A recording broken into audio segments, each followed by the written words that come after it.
नवीन शक्तीपीठ महामार्ग रचनेचे ग्रामीण भागातील लोकांच्या हातून स्वागत, कायमस्वरूपी दुर्लक्षित भागाचं होणार पुनर्जीवन।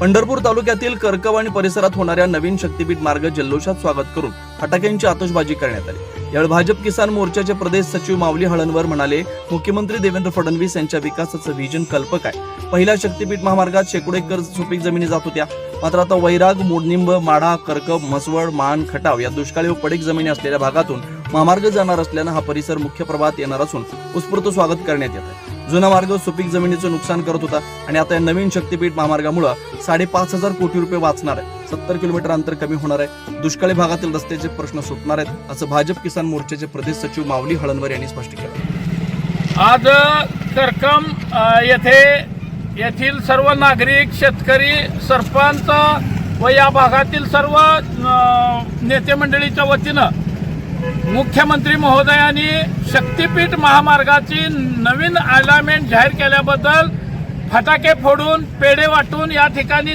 या निर्णयाचं स्वागत। गेल्या 3 वर्षापासून या राज्याचे कर्तव्यदक्ष आणि कणखर मुख्यमंत्री देवेंद्रजी फडणवीस हे विकासाचा व्हिजन घेऊन या महाराष्ट्रामध्ये काम करीत आहेत। शक्तीपीठ महामार्ग हिंदू धर्मीयांची सर्व शक्तीपीठ एका महामार्गामध्ये जोडण्यासाठी शक्तीपीठ महामार्गाची आखणी केलेली होती, परंतु काही भागातील शेतकऱ्यांनी व काही राजकीय मंडळींनी या महामार्गाला विरोध केला होता।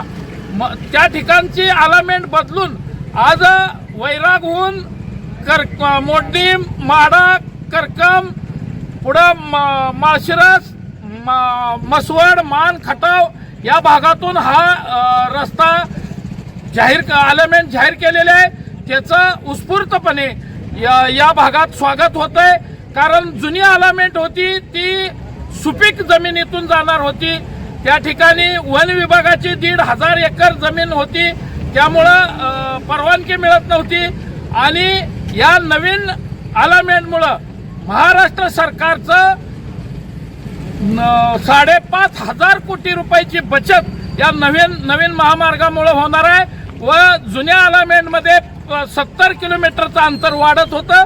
या नवीन अलाइनमेंटमुळे ते 70 किलोमीटरचं अंतर कमी होऊन या भागातील गेल्या अनेक वर्षापासून रस्त्याचे प्रश्न असलेल्या या भागातील प्रमुख हा महामार्ग झाल्यामुळं हा रस्त्याचा या भागातील प्रश्न सुटणार आहे आणि या भागातील शेतकरी मुख्यमंत्री यांच्या या निर्णयाचं स्वागत करतोय।